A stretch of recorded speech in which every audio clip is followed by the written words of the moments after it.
Welcome to Nasdaq Trade Talks. I'm Jill Malandrino, Global Markets Reporter at Nasdaq. Joining me for the segment, we have Kevin Bales, Associate Portfolio Manager from VictoryShares and Solutions. The VictoryShares platform offers both high dividend and dividend growth ETFs, both of which may be relatively attractive in the current environment. One that has stood out recently has been ticker symbol VSDA, the VictoryShares Dividend Accelerator ETF. Kevin, it's great to see you. Welcome to Trade Talks. Thanks for having me.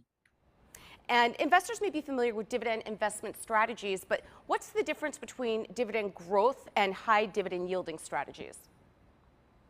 Yes, great question. So some investors do find it difficult to distinguish between high yielding stocks versus dividend growth stocks. For starters, high yielding stocks, as the name kind of implies, have higher dividend yields, but these are also more mature companies. These are companies that have slower growth rates and they have higher dividend payout ratios. So they're returning capital to shareholders rather than reinvesting back into the businesses. Now, on the other hand, dividend growth companies have some very desirable characteristics.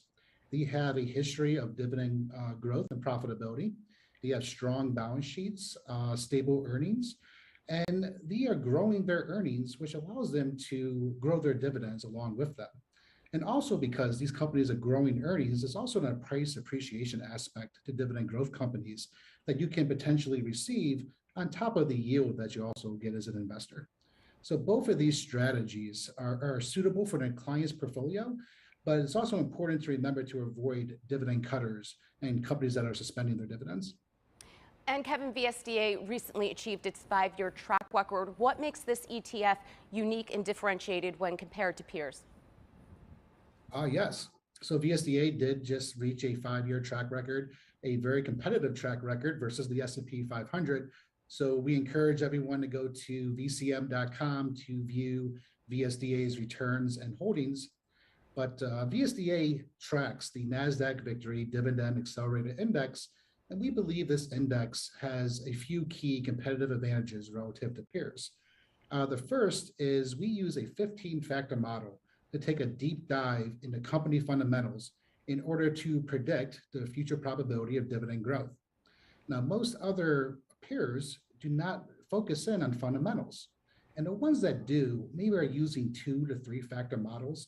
So they're not doing the rigorous deep dive into fundamentals like we're doing in VSDA. The second key advantage that we have is that we seek to invest in companies earlier in their dividend growth life cycle. So most other peers, they're investing in dividend growth companies with 10 or maybe 20 years of dividend growth history. And we think this approach does not seek out the most favorable and higher quality dividend growth aspect of the market. So what we do is that we invest in companies of only 5 years of dividend growth history. And we believe we're able to do this because we have that front end fundamental approach, looking at companies' fundamentals that allows us to shorten down the time frame of dividend growth history that we need to feel comfortable owning these companies. So by doing this, it allows us to hold companies earlier in the life cycle. So to recap on those 2 key points, our 2 key advantages. One, we take a deeper dive into company fundamentals than peers, and we also hold companies earlier in the dividend growth life cycles.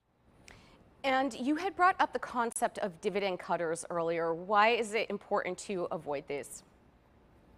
All right. And it's very important to avoid dividend cutters and companies that are actually suspending their dividends too, like we saw during the COVID drawdown in 2020. And we have research that shows that you can improve your results by avoiding dividend cutters. Companies that are cutting their dividends tend to have deteriorating fundamentals, and they need that cash in order to reinvest back into the company in order to sustain it. And when they need that cash, they simply cannot afford to continue paying those dividends. So it's important to look at company fundamentals as a gauge for future dividend growth, like we do in VSDA. And the research that I mentioned before, one more point on that is this research also shows that dividend growers tend to outperform over time and with less risk. So if you would like us to send you this research, please go to vcm.com and contact us. And Kevin, how has VSDA held up during this prolonged bout of volatility in 2022? Yes, we're very impressed with the way VSDA has held up during the market volatility this year. So for example, at one point this year, the S&P 500 index was down about 22%, and VSDA was capturing about 67% of the downside, which is in line historically what the index has captured versus the S&P 500. So we've done very well to the downside this year. And I think that's for a couple of different reasons. One is that we're seeing dividend payers be rewarded versus the broad market overall. And two, we've seen some strong stock selection out of that newcomer sleeve with the 5 years of dividend growth history that I mentioned earlier. And finally, to wrap up here, how should advisors position a dividend growth strategy such as VSDA going forward? It can be positioned a few ways. So if an advisor would like a next generation dividend growth strategy, I think we're a suitable replacement for the peers out there. I think also that market cap weighted indexes, such as the S&P 500, may have some challenges going forward. So we're a good replacement for market cap weighted indexes. And then finally, we fit very firmly in that large cap blend style box.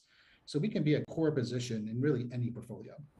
All right, Kevin, appreciate the insight as always. Thanks for joining us on Trade Talks. I'm Jill Malandrino, Global Markets Reporter at Nasdaq.